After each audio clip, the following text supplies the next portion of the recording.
Saludos cordiales. Ahora veremos el capítulo 26. Fármacos autacoides.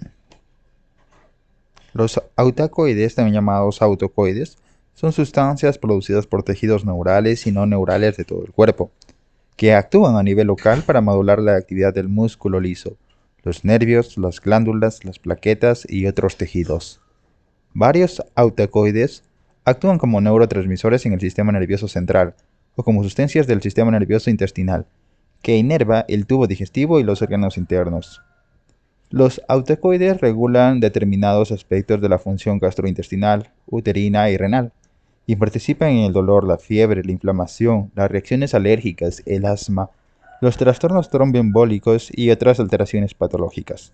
Los fármacos que inhiben la síntesis de los autacoides o que bloquean sus receptores son útiles para tratar estos trastornos, mientras que los fármacos que activan los receptores de los autacoides son útiles para inducir el parto, aliviar la migraña y tratar las úlceras pépticas causadas por medicamentos, entre otras.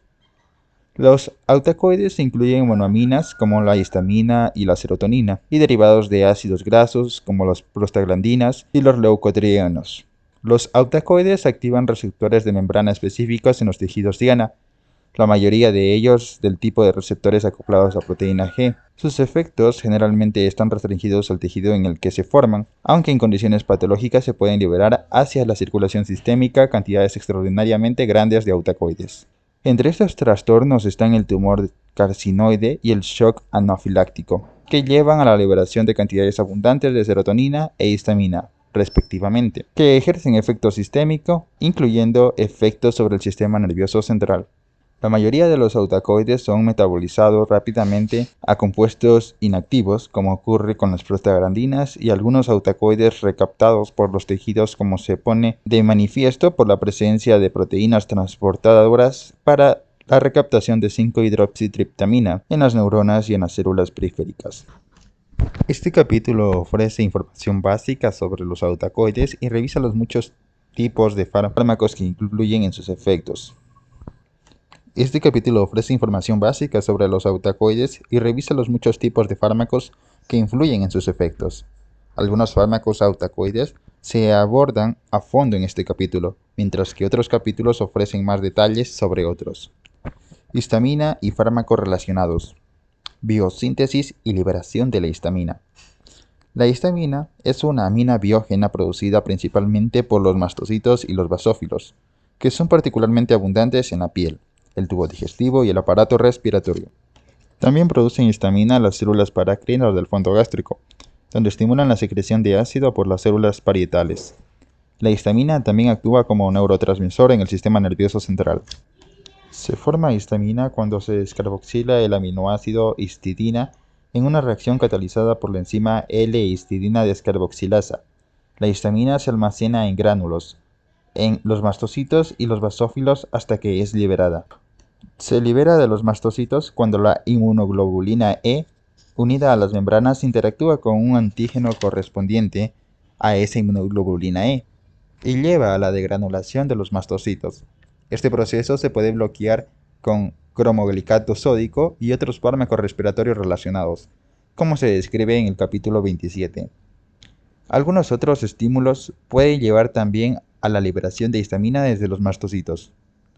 Los estímulos que aumentan la guanosina monofosfato cíclico incrementan la liberación de histamina, mientras que elevan la adenosina monofosfato cíclico producen el efecto contrario. La granulación de los mastocitos también puede estar desencadenada por toxinas bacterianas y por fármacos como la morfina y la tubocurarina. Algunos de estos estímulos llevan a la formación de inositol trifosfato y diacilglicerol. Igual que en las neuronas, esto lleva a la liberación del calcio intracelular y a la fusión de las membranas del gránulo con la membrana plasmática, con lo que se libera histamina y otros compuestos. La liberación de histamina desde los mastocitos que se produce con la administración de morfina no parece estar mediada por receptores de opioides, porque el antagonista de opioides, naloxona, no la inhibe. La histamina es inactivada mediante reacciones de metilación y oxidación, que son catalizadas por una metiltransferasa y una diaminooxidasa, respectivamente. Receptores histamínicos y sus efectos. Los receptores histamínicos se han clasificado como H1, H2 y H3. Las tres clases son proteínas de tipo de receptor acoplado a proteína G, típicas con 7 dominios transmembrana. Los receptores H1 participan en reacciones alérgicas que causan dermatitis, rinitis, conjuntivitis y otras formas de alergia. La activación de los receptores H1 en la piel y la membrana mucosa produce vasodilatación, aumenta la permeabilidad vascular y genera eritema, calor y enrojecimiento, congestión, edema e inflamación. La estimulación de los receptores H1 de las terminaciones nerviosas mucocutáneas puede producir prurito, picor, y en los pulmones inicia el reflejo de la tos. Si se libera una cantidad suficiente de histamina hacia la circulación, disminuye la resistencia periférica total y la presión arterial, y la persona puede llegar a presentar shock anafiláctico. La activación de los receptores H1 también produce broncoconstricción y contracción de la mayoría de los músculos lisos del tubo digestivo. El principal efecto de los receptores H2 es aumentar la secreción de ácido gástrico, aunque también participan en las reacciones alérgicas. Por este motivo, a veces se utilizan antagonistas de los receptores H2 combinados con antagonistas de los receptores H1 para el tratamiento de las alergias. La activación de los receptores H2 del corazón aumenta la frecuencia y contractilidad cardíaca, aunque los efectos cardíacos de la histamina no son llamativos en la mayoría de situaciones. Los receptores H3 están situados en diversos tejidos periféricos y en terminaciones nerviosas. La activación de estos receptores presinápticos en el encéfalo inhibe la liberación de histamina y de otros neurotransmisores. Antihistamínicos. Se han clasificado los antihistamínicos o antagonistas de los receptores de la histamina en función de su selectividad de receptor como antagonista de los receptores H1 y antagonista de los receptores H2. En el capítulo 28 presentan las propiedades de los antagonistas de los receptores H2, que se utilizan principalmente para tratar la enfermedad ulcerosa péptica. Actualmente no hay ningún antagonista del receptor H3 autorizado, aunque se están realizando ensayos clínicos. Antagonistas de los receptores histamínicos H1. Clasificación.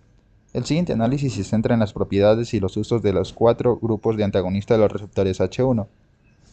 La clorfenamina, la clemastina, el dimeindrinato, la difeindramina, la hidroxina, la meclicina y la prometacina son ejemplos de fármacos de primera generación. La cetiricina, la fexofenadina, la loratadina y la desloratadina son ejemplos de fármacos de segunda generación.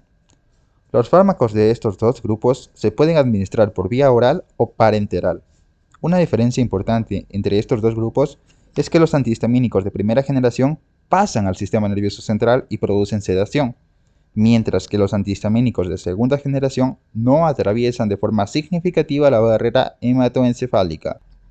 La acelastina es un ejemplo de antihistamínico intranasal, y la levocabastina, el ketotifeno, la epinastina y la olopatadina se utilizan para tratamientos oftálmicos. Mecanismos y farmacocinética. Los antihistamínicos H1 contienen un grupo alquilamina similar a la cadena lateral de la histamina y permite que se unan al receptor H1 y actúen como antagonistas competitivos del receptor. Estos fármacos pueden bloquear la mayoría de los efectos de la histamina sobre el músculo liso vascular y los nervios, y de esta manera previenen o contrarrestan las reacciones alérgicas. Cuando los antihistamínicos se administran por vía oral, se absorben rápidamente y se distribuyen de manera amplia a los distintos tejidos. Muchos de ellos sufren un metabolismo extenso en el hígado por las enzimas del citocromo P450. La hidroxicina tiene un metabolito activo que también está disponible como fármaco. La cetiricina, que se excreta sin modificaciones en las orinas y las heces.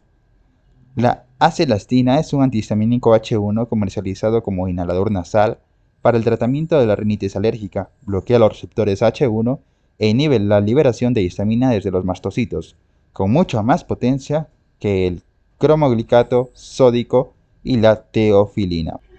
La biodisponibilidad sistémica de la acelastina después de la administración intranasal es de aproximadamente el 40%, y su semivida plasmática es de unas 22 horas.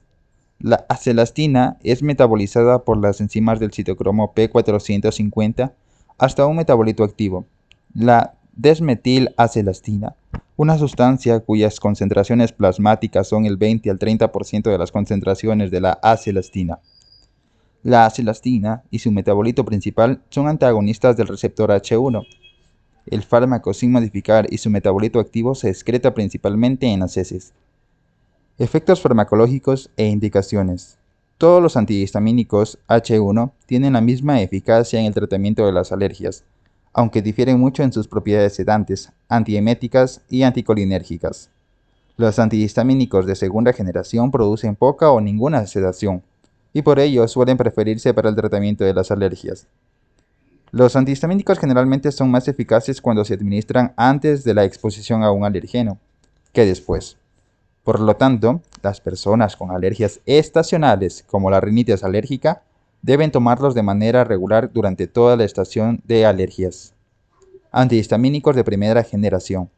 Como los antihistamínicos de primera generación tienen efectos sedantes, a veces se utilizan para producir sedación. También se usan para tratar las náuseas y los vómitos, para prevenir la cinetosis en personas que viajan en avión o en barco, y para tratar el vértigo, sensación ilusoria de que gira el entorno o el propio cuerpo. Los antihistamínicos más sedantes son la difeidramina, la hidroxicina, la prometacina. La doxepina tiene efectos antidepresivos y ansiolíticos, aunque debido a su elevada afinidad como bloqueante de los receptores H1 centrales, recientemente se ha autorizado a dosis bajas para el tratamiento del insomnio. Estos fármacos se utilizan para inducir el sueño y para la sedación preoperatoria. Sus propiedades sedantes también pueden ser útiles para aliviar las molestias causadas por el prurito intenso asociada a algunas reacciones alérgicas. Se debe desaconsejar a las personas que tomen estos fármacos que conduzcan y que manipulen maquinaria. Los fármacos derivados de la feniramina, como la clorfenamina, son menos sedantes que otros fármacos de primera generación y se utilizan principalmente para el tratamiento de reacciones alérgicas al polen, las esporas de mohos y otros alergenos ambientales.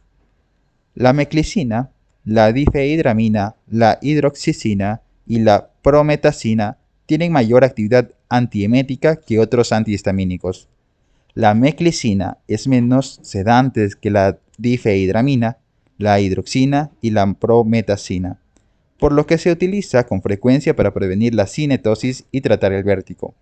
El dimehidrinato es una mezcla de difeidramina y 8-clorateofilina, y también se utiliza para estas indicaciones.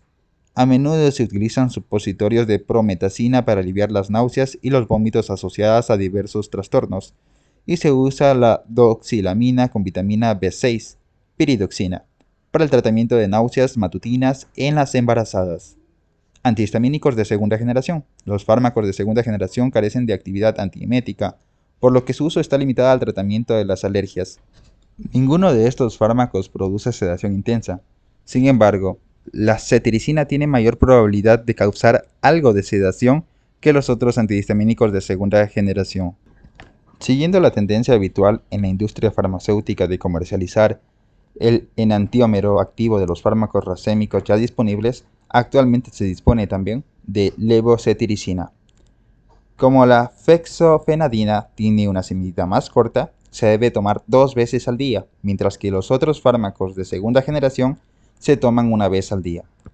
La fexofenadina y la cetiricina se eliminan principalmente en forma no modificada en las heces y la orina, respectivamente. La loratadina y la desloratadina son metabolizadas a metabolitos activos que se excretan en la orina y las heces. Antihistamínicos intranasales. La acelastina está indicada para el tratamiento de los síntomas de rinitis alérgica, como estornudos y prurito, y secreción nasal. Se administra en forma de 2 aerosolizaciones en cada narina 2 veces al día. Este fármaco puede producir somnolencia y se debe utilizar con precaución cuando los pacientes conduzcan o manejen maquinaria. Antihistamínicos oftálmicos. Actualmente se dispone de 4 formulaciones de colirios de antihistamínicos. La levocabastina, la epinastina y la olopatadina son antagonistas H1 selectivos para uso oftálmico tópico. Están indicadas para el alivio transitorio de los síntomas y signos de la conjuntivitis alérgica estacional. El ketotifeno es un antagonista H1 no competitivo, selectivo y un estabilizador de los mastocitos. La acción del ketotifeno comienza rápidamente, observándose el efecto a los pocos minutos de la administración. Debido a la naturaleza no competitiva del antagonismo del receptor H1, tiene una duración de acción más larga que otros fármacos. Está indicado para la prevención transitoria del prurito ocular causado por la conjuntivitis alérgica. Efectos adversos e interacciones. Los antihistamínicos H1 producen pocos efectos adversos graves. Antihistamínicos de primera generación. La sedación es el efecto adverso más frecuente de los antihistamínicos de primera generación. Sin embargo, paradójicamente, los fármacos pueden producir excitación en lactantes y niños, y en estos pacientes se deben utilizar con precaución. La difeidramina y la prometacina tienen la mayor actividad anticolinérgica, pero otros fármacos de primera generación también bloquean los receptores colinérgicos muscarínicos. En consecuencia, estos fármacos pueden producir sequedad de boca, visión borrosa, taquicardia, retención urinaria y otros efectos adversos de tipo atropínico, como alucinaciones. Debido al fácil acceso a alguno de estos fármacos sin necesidad de receta, por ejemplo, difeidramina, hay una incidencia elevada de abuso y sobredosis de antihistamínicos. La toxicidad anticolinérgica es la principal manifestación de una sobredosis de antihistamínicos de primera generación. Puede ser necesario administrar fisostigmina, un inhibidor de la colinesterasa que atraviesa la barrera hematoencefálica para contrarrestar los efectos anticolinérgicos de los antihistamínicos en el sistema nervioso central. Antihistamínicos de segunda generación. El astemisol también prolongaba el intervalo QT, motivo por el que se retiró del mercado. La fexofenadina es el metabolito activo de la terfenadina. La terfenadina fue el primer antihistamínico H1 no sedante, aunque la FDA la retiró del mercado porque prolongaba el intervalo QT del electrocardiograma, dando lugar a un tipo de arritmia cardíaca llamada taquicardia ventricular polimorfa, torsades de Point. La fexofenadina no parece causar alteraciones cardíacas. La cetiricina y la loratadina tampoco tienen efectos cardíacos. Antihistamínicos intranasales. Los efectos adversos de la esalastina son poco frecuentes e incluyen mareo, astenia, cefalea, irritación nasal, sequedad de boca y aumento de peso. Antihistamínicos oftálmicos. Los efectos adversos de la levocabastina, la epinastina, la olopatadina y el ketotifeno habitualmente están limitados a los ojos e incluyen sensación punzante transitoria y quemazón. Se producen en menos del 5% de los pacientes. Serotonina y fármacos relacionados. Biosíntesis y liberación de la serotonina. La serotonina o 5-hidroxitriptamina es un autacoide neurotransmisor sintetizado principalmente por las plaquetas, las células enterocromafines intestinales del tubo digestivo y las neuronas. La mayor concentración de serotonina se observa en las células enterocromafines del tubo digestivo. Como se ilustra en la figura 18.3c, la serotonina se sintetiza a partir del aminoácido triptófano y se convierte en ácido 5-hidroxiindolacético por la acción de la monoaminoxidasa y la aldehído deshidrogenasa. Después, el ácido 5-hidroxiindolacético se elimina en la orina. La serotonina se concentra en vesículas del interior de la célula y se libera mediante exocitosis mediada por calcio. Receptores serotoninérgicos y efectos. Los 4 tipos principales de receptores serotoninérgicos se clasifican en 5-HT1 a 5-HT4. Los receptores 5-HT1 y 5-HT2 tienen varios subtipos que se denominan con letras, por ejemplo, 5-HT1A y 5-HT1D. Aunque la mayoría de los receptores serotoninérgicos son receptores acoplados a proteína G, el receptor 5-hidroxitriptamina 3 es un canal iónico activado por ligando. Los mecanismos de la transducción de señales de los receptores serotoninérgicos se resumen en la tabla 18.1.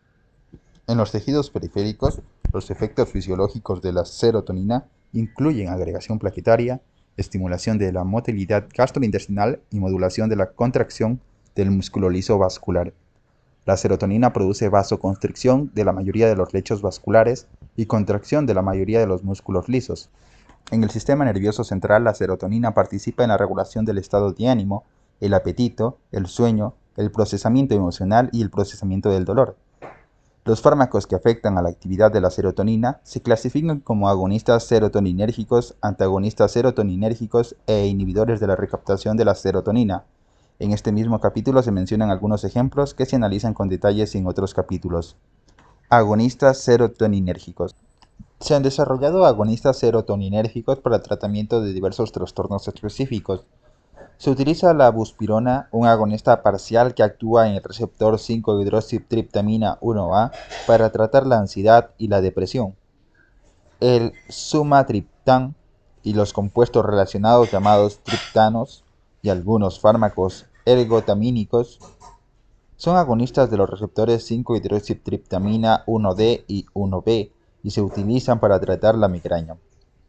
La cisaprida fue el primer agonista del receptor 5-hidroxitriptamina 4, utilizado para el tratamiento de la enfermedad por reflujo gastroesofágico y la hipomotilidad gastrointestinal.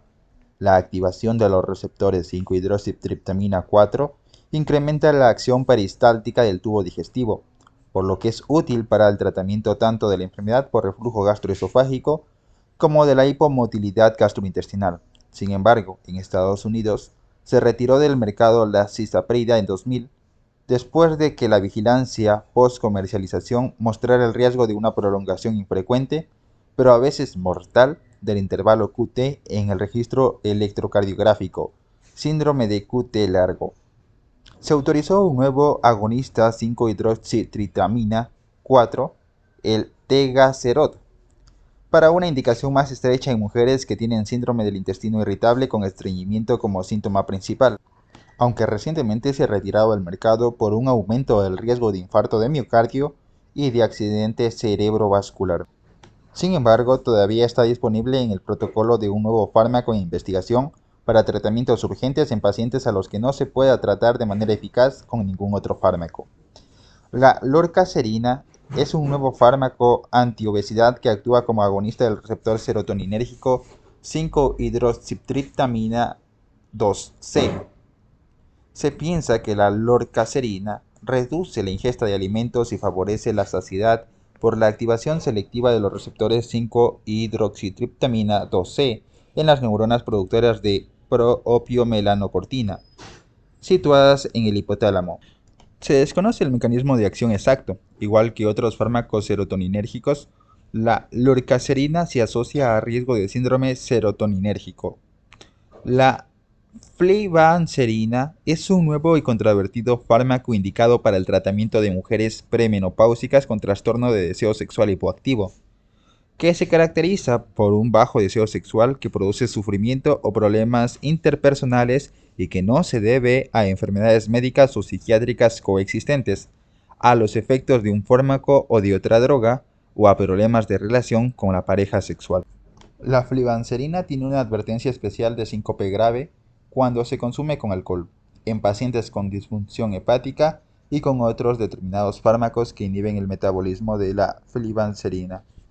In vitro, la flibanserina tiene una afinidad elevada como agonista de los receptores 5-HT1A y antagonista de los receptores 5-HT2A. Se desconoce el mecanismo exacto que produce el aumento del deseo sexual en las mujeres tratadas con flibanserina. Antagonistas serotoninérgicos. Los ejemplos de antagonistas serotoninérgicos incluyen clozapina, ciproheptadina y ondansetón. La clozapina y otros fármacos son antipsicóticos atípicos y actúan en parte bloqueando los receptores 5-HT2 del sistema nervioso central. Se utilizan para el tratamiento de la esquizofrenia. La ciproheptadina es un antagonista de receptores 5-HT2 que también tiene actividad antihistamínica H1. Esto hace que sea útil para tratar la urticaria, agones y otras reacciones alérgicas en las que el prurito es una manifestación importante. La ciproheptadina se administra por vía oral cada 8 a 12 horas y se produce somnolencia ligera a moderada. La ciproheptadina también está indicada y es útil en el tratamiento de pacientes con tumor carcinoide, que puede sintetizar cantidades inmensas de serotonina, histamina y otras sustancias vasoactivas, que producen una constelación de efectos clínicos denominada síndrome carcinoide. Los pacientes afectados tienen mala absorción, episodios violentos de diarrea acuosa y dolor abdominal cólico, y episodios vasomotores paroxísticos caracterizados por sofocos súbitos con enrojecimiento intenso de la cara y el cuello. La mala absorción y la diarrea se puede tratar con ciproheptadina combinada con antidiarreicos opioides. El ondansetron fue el primer antagonista selectivo de los receptores 5-HT3 utilizado como antiemético en los vómitos producidos por la quimioterapia antineoplásica, así como para tratar las náuseas y los vómitos por otras causas. Previene las náuseas y los vómitos bloqueando los efectos de la serotonina en la zona gatillo quimiorreceptora y en los nervios aferentes vagales del tubo digestivo. Otros fármacos gastrointestinales estrechamente relacionados que comparten el mismo mecanismo de acción son granisetron, alosetron, palonosetron y dolasetron. El granisetron, igual que el ondansetron, se utiliza para prevenir las náuseas y los vómitos producidos por la quimioterapia antineoplásica y la radioterapia. El alosetron está indicado para el tratamiento de mujeres con síndrome del intestino irritable cuyo síntoma intestinal predominante es la diarrea. El palonosetron es una formulación exclusivamente inyectable para la prevención de las náuseas y los vómitos agudos o tardíos, asociados a los ciclos iniciales y posteriores de la quimioterapia antineoplásica emetógena. Inhibidores de la recaptación de serotonina. Los inhibidores de la recaptación de serotonina se utilizan para tratar la depresión y otros trastornos del sistema nervioso central. Eicosanoides y fármacos relacionados. Los eicosanoides y los autacoides derivan del ácido araquidónico, el ácido eicazotetroico, y de otros ácidos grasos de 20 átomos de carbono. En griego, eikos significa 20. Biosíntesis y liberación de los eicosanoides. Los eicosanoides se forman a partir del ácido araquidónico y de otros ácidos grasos poliinsaturados de la membrana celular. Son liberadas de su unión estérica a los fosfolípidos de la membrana por la fosfolipasa A2, una enzima que es activada por numerosos estímulos químicos y físicos, como la lesión celular.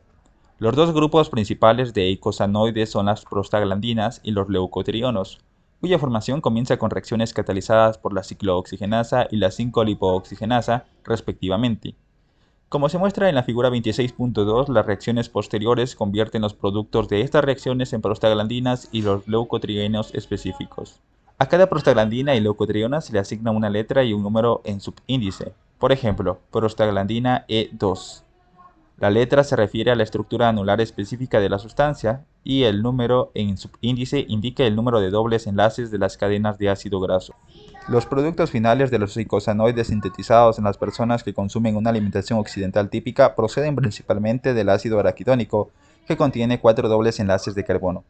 Como el doble enlace está localizado en el sexto carbono, se considera que el ácido araquidónico es un ácido graso omega 6.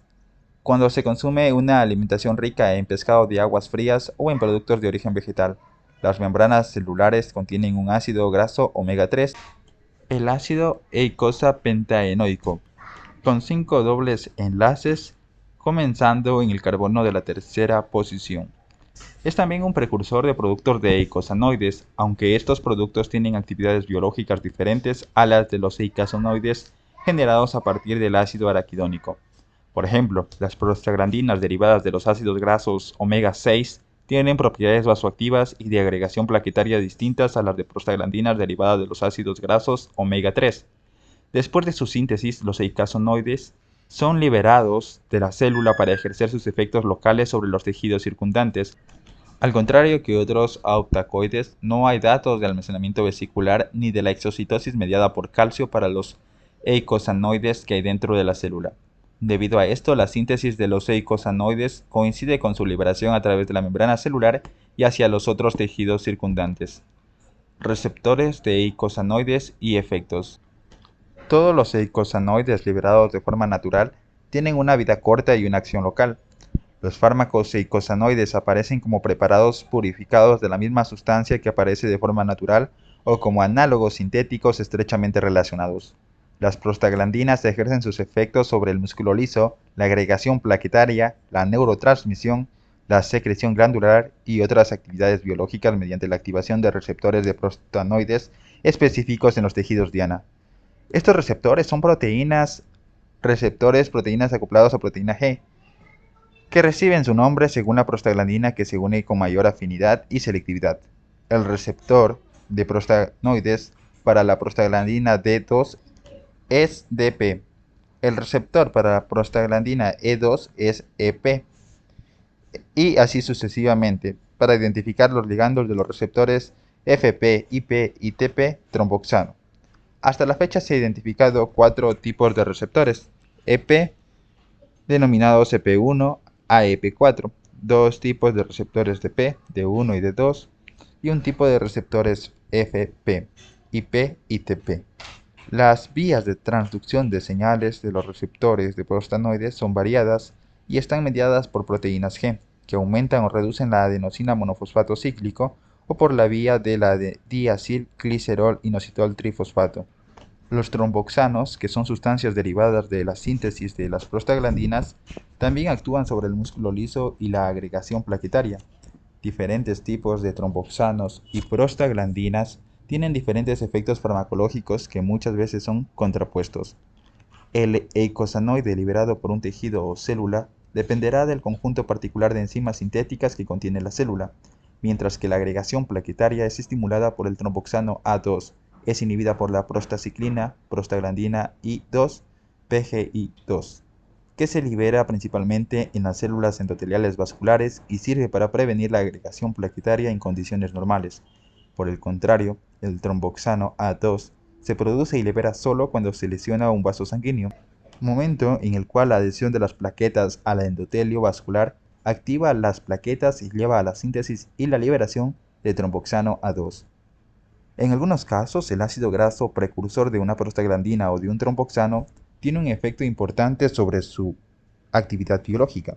Por ejemplo, el tromboxano A3, que se sintetiza a partir del ácido eicosapentaenoico, un ácido graso omega 3 que se encuentra en los aceites de pescado, produce relativamente poca agregación plaquetaria y vasoconstricción en comparación con el tromboxano A2.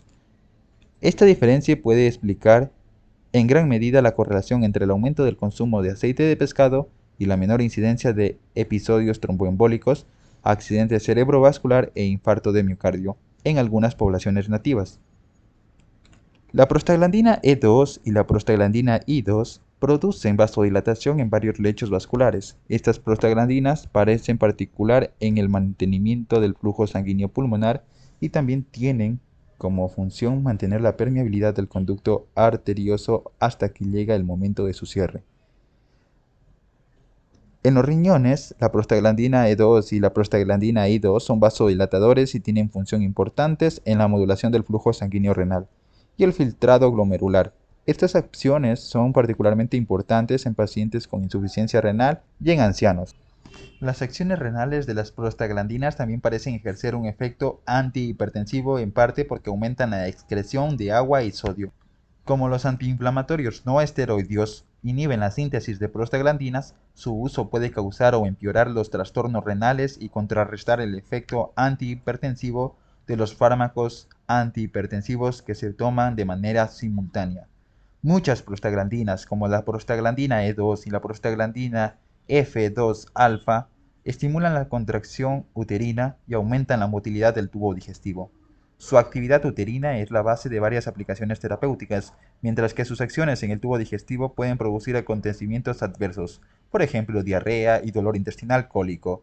Varias prostaglandinas también tienen un efecto citoprotector sobre la mucosa del tubo digestivo. Los leucotrienos se producen principalmente en las células inflamatorias como mastocitos, basófilos y eosinófilos, macrófagos y leucocitos polimorfonucleares. Los leucotrienos C4 y D4 son los principales componentes de la sustancia de reacción lenta de la anafilaxia. Estos dos leucotrienos se segregan cuando hay asma o anafilaxia y tienen una función importante en la enfermedad broncoespástica. Fármacos eicosanoides. Los efectos y los usos clínicos de los fármacos de la clase de las prostaglandinas Se presentan en la tabla 26.4 y se resumen en los párrafos siguientes. Inhibidores de la síntesis de eicosanoides. Entre los grupos de los fármacos que inhiben la síntesis de eicosanoides están los inhibidores de los leucotrienos, los antiinflamatorios no esteroides y los corticoides. Los inhibidores de leucotrienos actúan inhibiendo la 5-lipooxigenasa o bloqueando los receptores de leucotrienos. Actualmente se utilizan para el tratamiento del asma, aunque se están explorando otras aplicaciones terapéuticas. Los antiinflamatorios no esteroideos actúan inhibiendo la ciclooxigenasa y se utilizan principalmente para aliviar el dolor y la inflamación. Los corticoides bloquean la formación de todos los eicosanoides, en parte por la inhibición de la fosfolipasa A2, tienen efectos antiinflamatorios, antialérgicos y antineoplásticos y se utilizan para tratar una amplia variedad de enfermedades suprarrenales y trastornos no suprarrenales. Fármacos de la clase de las prostaglandinas.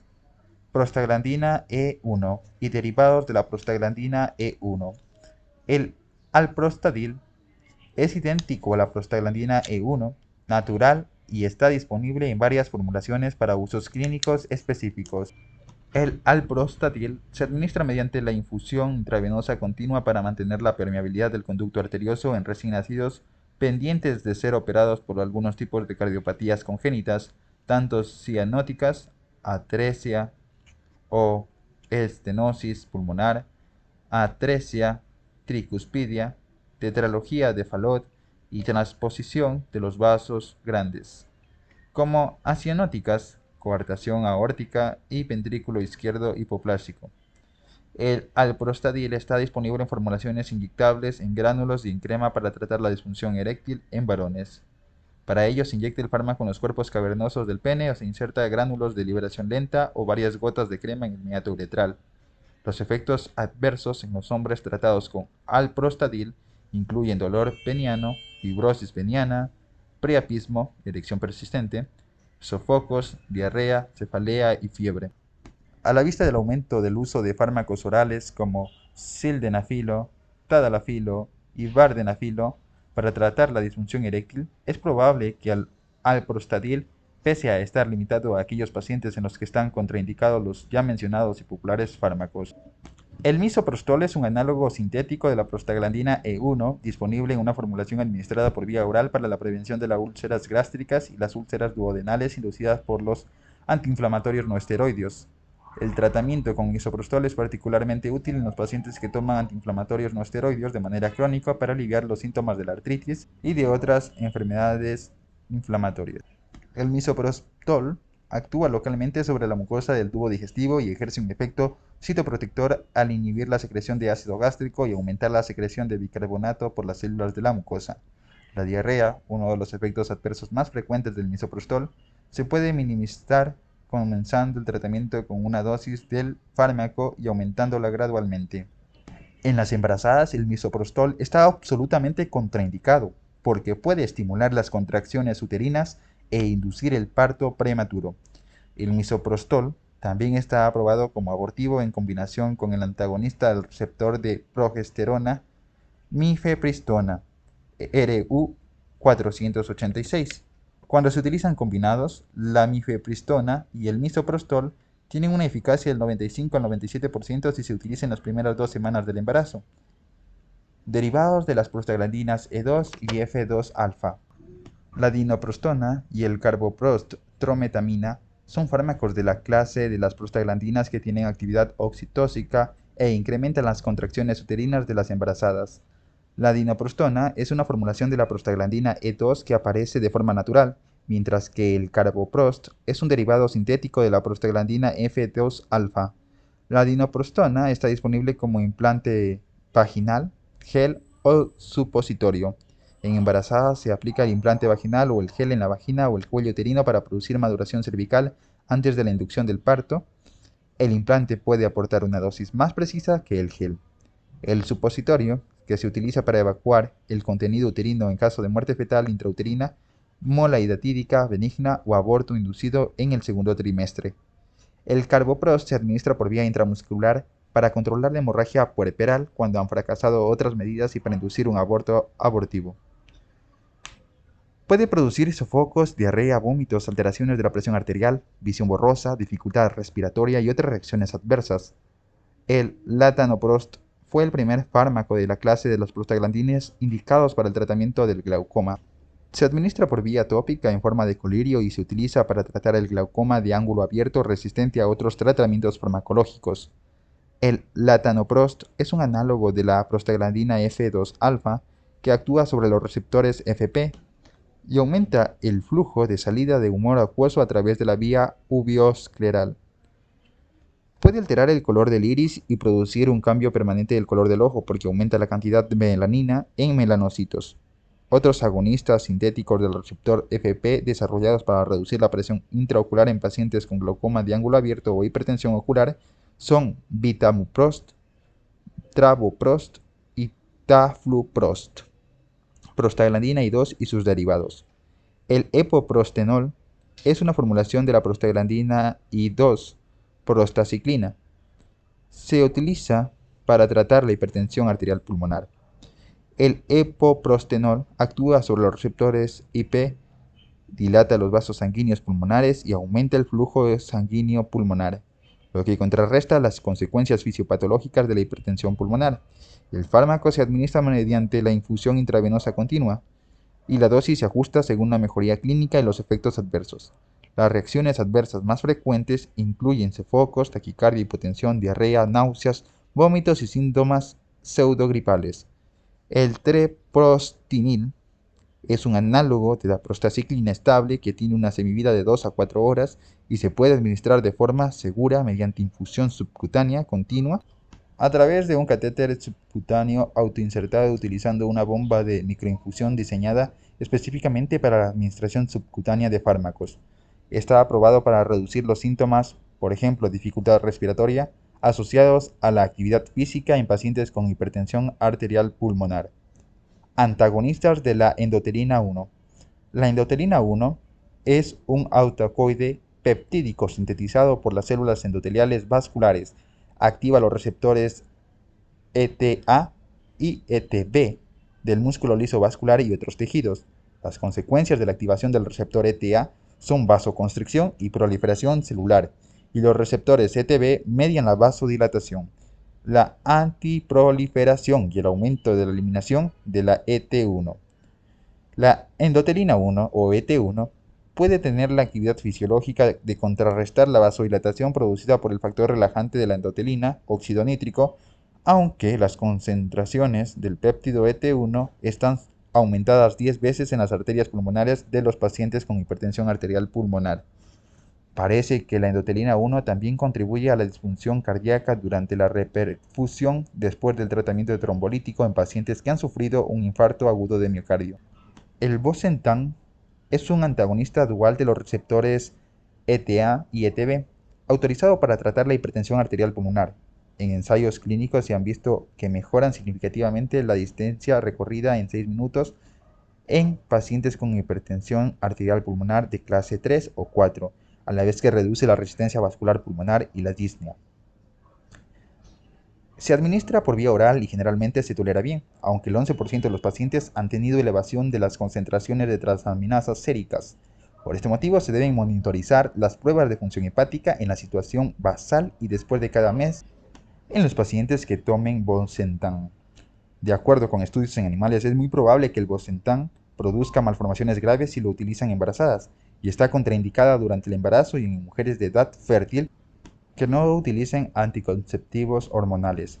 Recientemente se ha aprobado otro antagonista del receptor de endotelina, el ambrisentan, para el tratamiento de hipertensión arterial pulmonar. El ambrisentan tiene una selectividad mucho mayor por los receptores ETA que por los receptores ETB, mayor a 4000 veces. Aunque se desconoce el efecto clínico de esta selectividad tan elevada, igual que en el caso del bosentan, se debe monitorizar la función hepática y las concentraciones de enzimas. Se dispone de un tercer antagonista del receptor de la endotelina, indicado para el tratamiento de la hipertensión arterial pulmonar, denominado macitentan. Aunque no actúa la endotelina, se ha comercializado el sildenafilo con un nuevo nombre comercial para el tratamiento de la hipertensión arterial pulmonar, junto con otros inhibidores de la prostanoide E5. Como el sildenafilo inhibe la prostanoide E5 El aumento de guanosina monofosfato cíclico en las células musculares lisas vasculares pulmonares ocasiona relajación y vasodilatación del lecho vascular pulmonar. Bueno amigos, muchísimas gracias por haber llegado hasta el final del video. Realmente espero que les haya ayudado un montón. Y bueno, aunque sea un poquito, ¿no? Pero el objetivo es que se les vaya quedando un poco más de la materia. Y bueno, recuerden pues que esto recién empieza, así que denle para adelante. Muchos éxitos en su preparación médica. Y pues ánimo, ánimo, que cada día estamos para mejorar más y más. Eh, Recuerden que nunca es tarde para aprender y pues ya nos estaremos viendo en otro video que posiblemente de farmacología o de alguna otra materia que a lo mejor me guste leer. Así que bueno, nos vemos.